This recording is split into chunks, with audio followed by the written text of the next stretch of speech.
Cooper Flagg with two G's. Dylon Harper. Who's better at the basketballing? All right, to get right into it, Dylan Harper plays the point guard. Cooper Flagg plays more of a power forward position if you're not paying attention to any of the draft prospects so far. Cooper Flagg's projected to be the number one draft prospect for this coming up draft, and Dylan Harper's projected to likely be top five.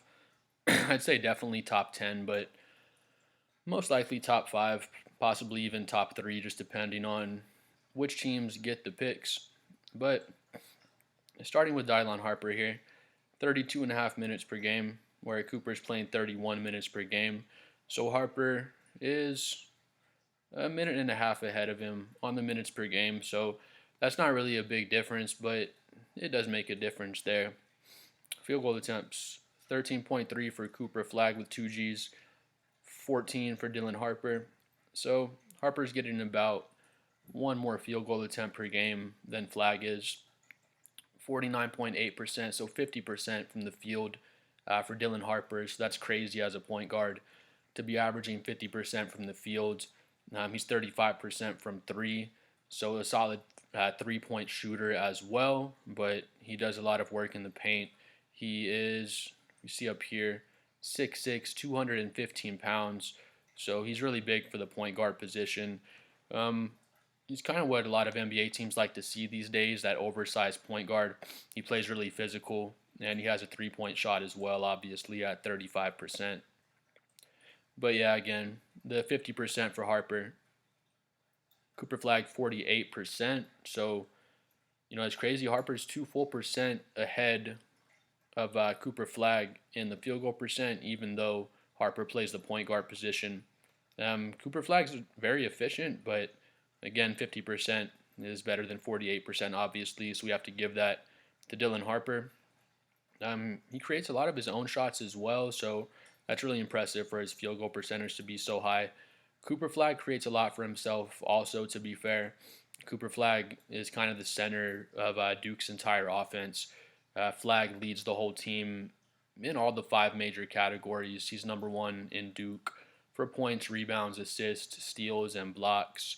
So he's the best player on the team. Only I think it's Knepler. I think that's how you say it. He's like the only other serious NBA prospect on Duke, and he's like 6'7". He shoots about 38% from three. So that's kind of Cooper's running man, where Dylan Harper has Ace Bailey who plays along with him. And again, if you're not paying attention to college ball or the draft prospects, Ace Bailey's another likely top five prospect. He may even go top three, just like Harper. But Ace Bailey's averaging, I think, 19 points per game. I did a video about him compared to Cooper as well. But what I'm basically saying is that Dylan Harper has another NBA superstar lottery talent pick playing next to him, where Cooper Flagg has Knepler, I'm sorry if I'm saying his name wrong, playing next to him. And Knepler will probably be a first-round draft pick as well. I don't think he's so much a lottery pick. But basically, Harper can play off Bailey. He has another guy that draws a lot of gravity and attention to him, which makes it easier for him to get some clean looks and get his numbers.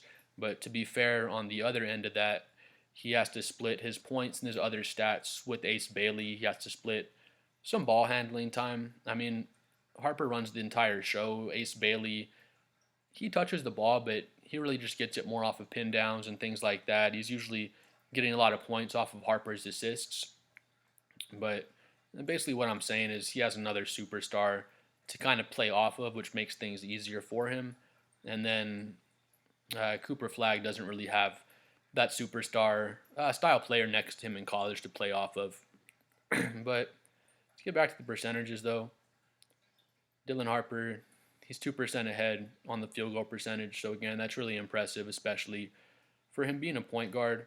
He reminds me of Stephon Castle coming out of UConn. If you're a Spurs fan, you definitely know who Stephon Castle is. If you're not, he came out of UConn. He's a really physical guard. He plays kind of point guard, shooting guard duties for the Spurs, but he was 6'6", 215 pounds when he came out as well.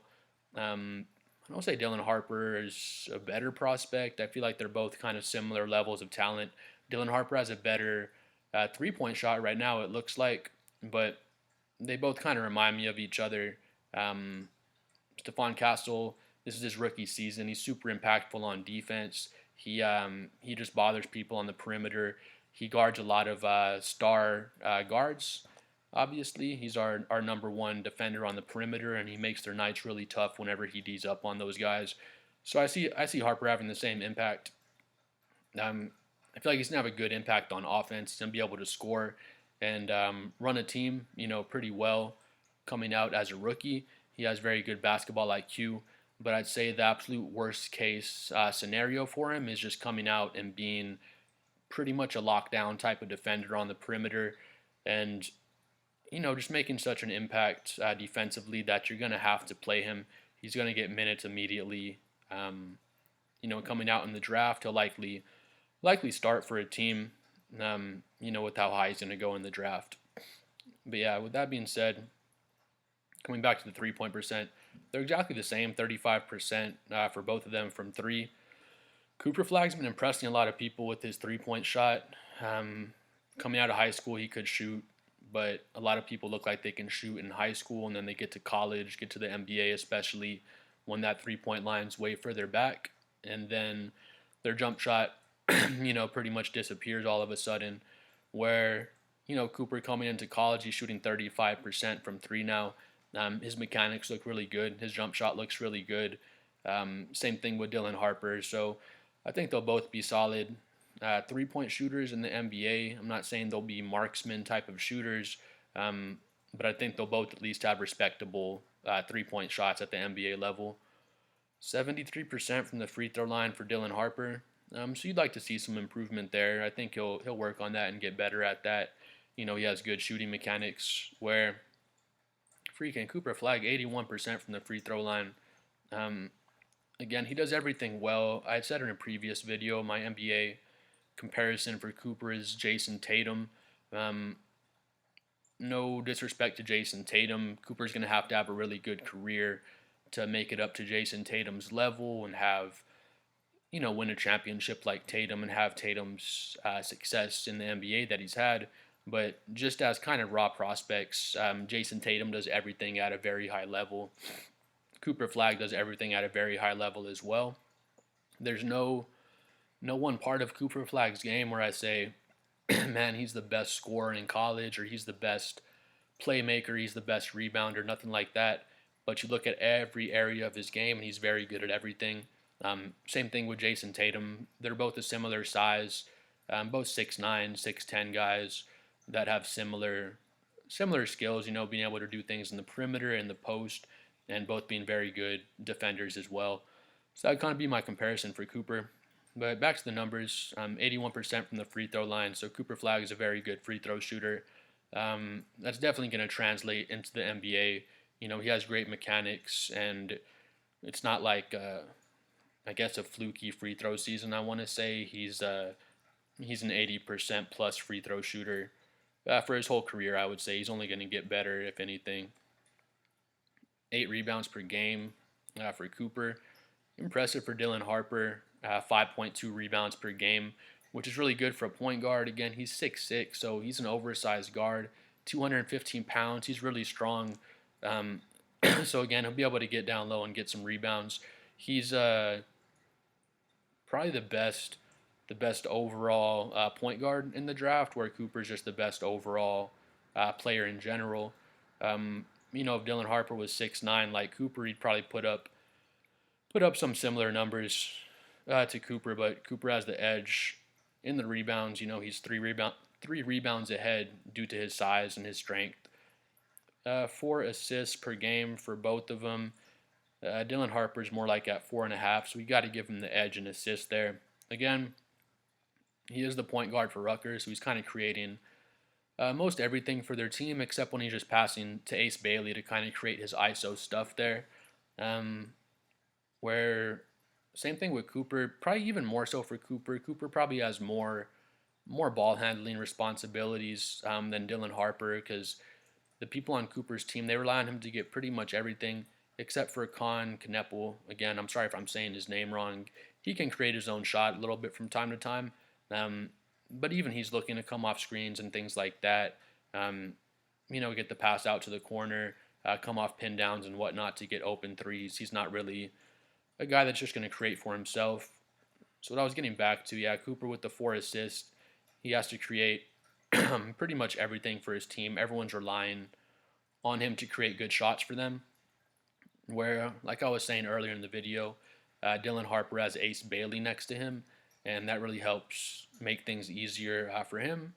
And he also helps make things easier for Ace Bailey, since they're both, lottery pick talents and superstar types of players in their own right.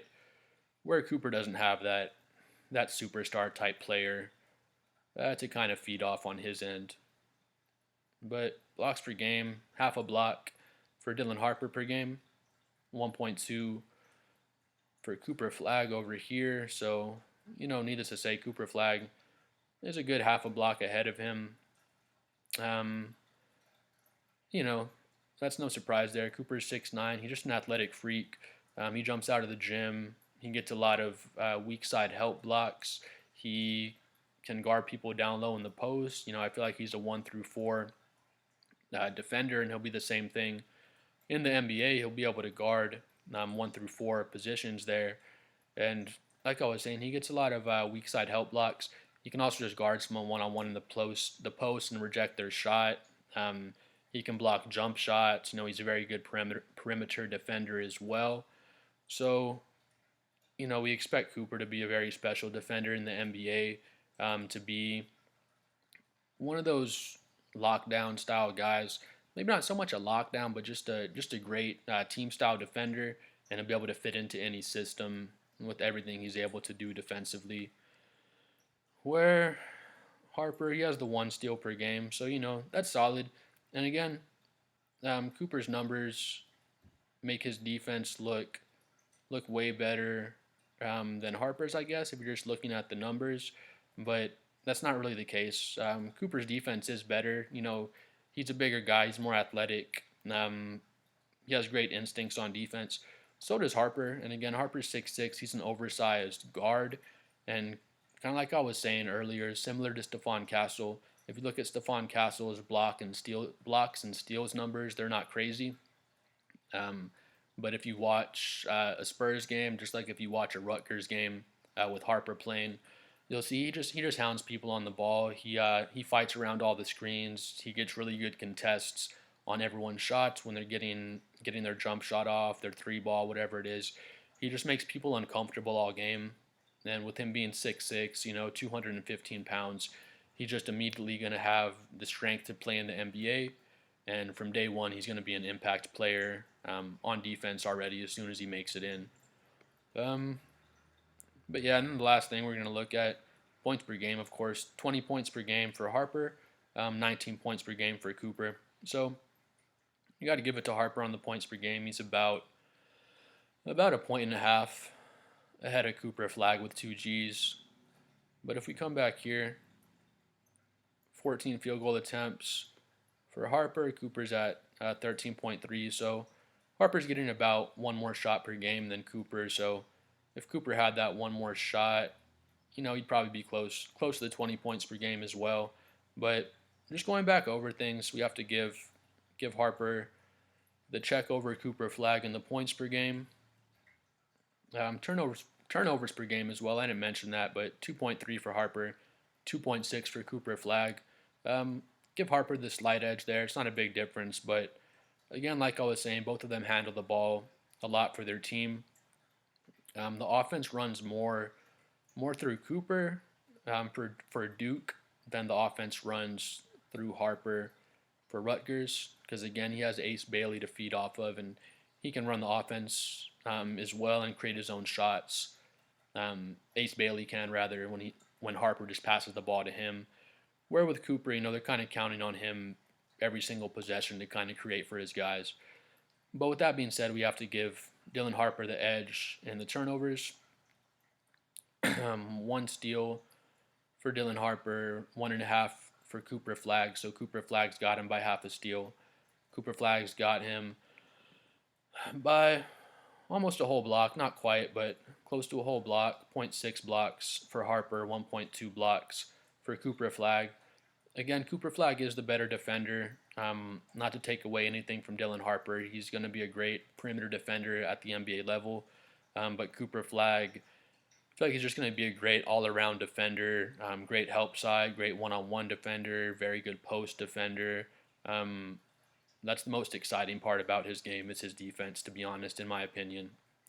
But yeah, Cooper's got him on the steals and the blocks. 4.4 assists per game for Harper, 4.1 assists per game for Cooper. So we got to give Harper the assist per game. I feel like at the NBA level, Harper is going to average more assists per game just because the offense is likely going to run more through Harper. But just depending on what team Cooper lands on, he could average a lot of assists per game. I compare him to Jason Tatum earlier. I could also compare him to, don't take this the wrong way, he's way more talented than this player, but you can compare him to Draymond Green. Bear with me, at least in the way that his team's probably going to use him. They're going to use him on pick and rolls, of course, pick and pops. And when he hits the pick and roll and he's coming down the paint, a lot of times that help defender is going to come over and he's going to have wide open dump off passes to his big man for easy dunks and finishes at the rim. And he's going to have wide open kick out passes for corner threes. Because remember the Golden State teams, when Draymond would come off those pick and rolls, they'd pass it to him.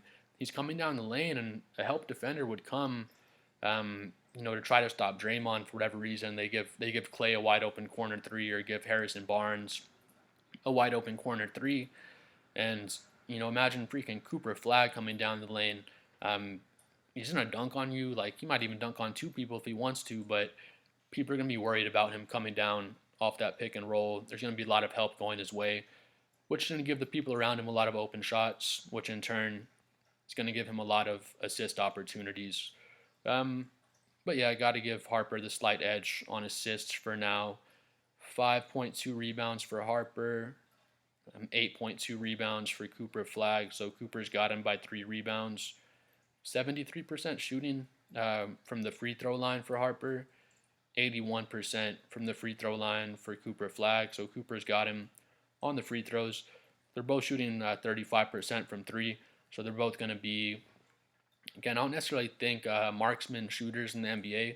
We'll have to see how they develop. They both have very good mechanics, but they're both going to be, serviceable 3-point shooters. I don't see that being an issue in their games. 50% from the field for Dylan Harper. Again, that's just so impressive. He's 6'6", 215, like I said. He's really strong for his age. Again, I'd compare him to Stephon Castle. He's going to come in just like Castle his rookie year and just be really strong for his age, be able to handle the physicality of the NBA. Like I said earlier, I think he's going to have a very good impact offensively when he comes in. Obviously, he's averaging 50% from the field and putting up 20 points, his freshman season at Rutgers. But like I said, worst case scenario for him, I'd say, is if he came in and averaged like 14 points per game on, I don't know, 40% from the field or something. That would be like his worst case scenario, I feel like. I feel like he's going to be much better than that on the offensive end.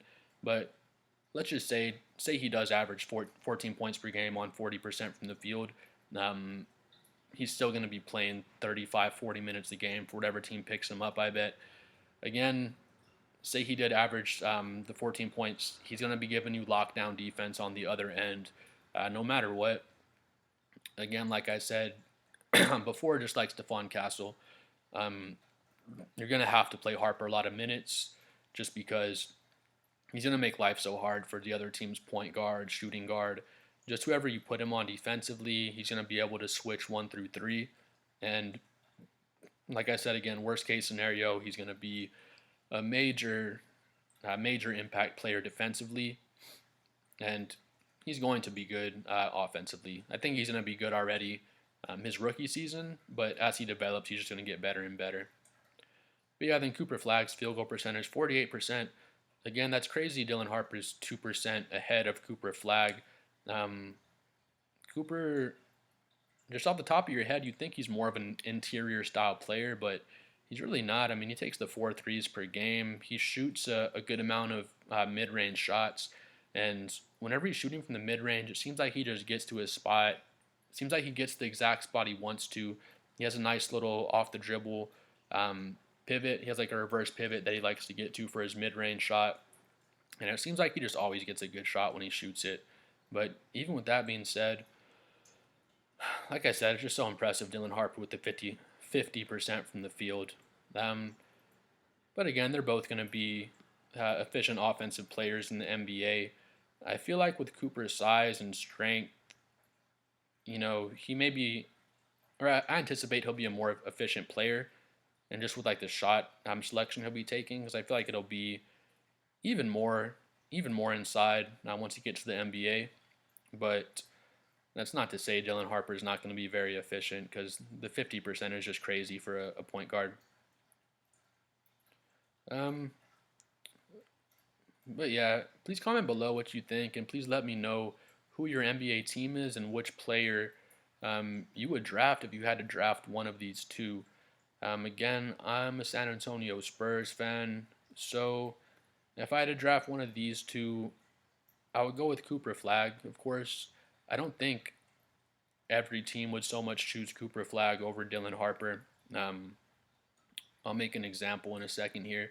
But as far as the San Antonio Spurs go, again, please comment below which team you're a fan of and which player you would draft and why you think they would fit better on your team.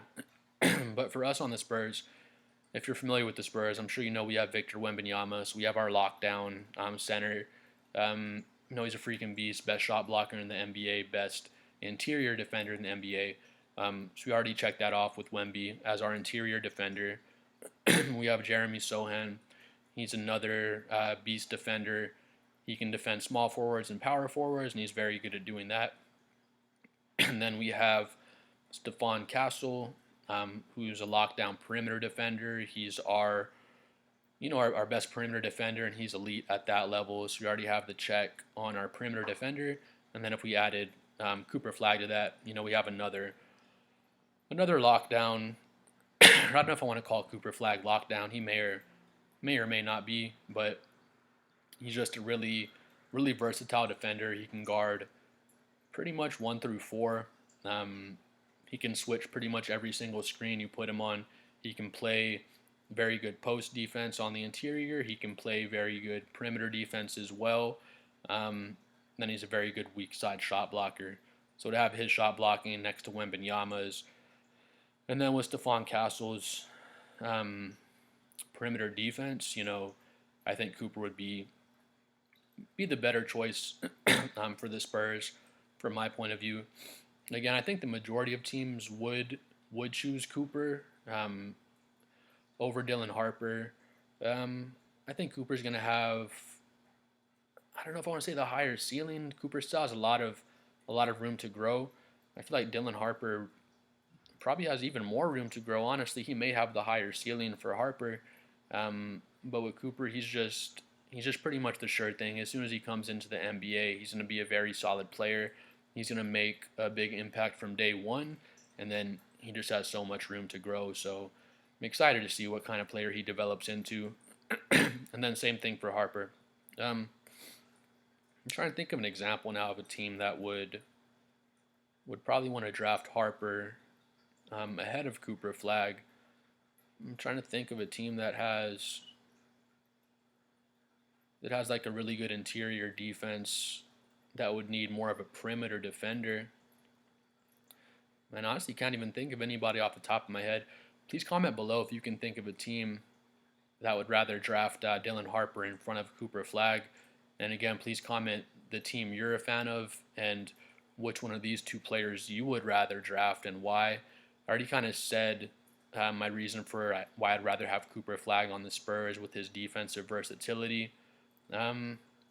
But yeah, I know there's some teams out there that need a point guard, and if you need a point guard, more than something at the forward position, that team might rather go with Dylan Harper. But please comment below again. If you made it to the end of my video, please like and subscribe. It really helps my channel grow and get bigger. And we look forward to seeing you guys again next time.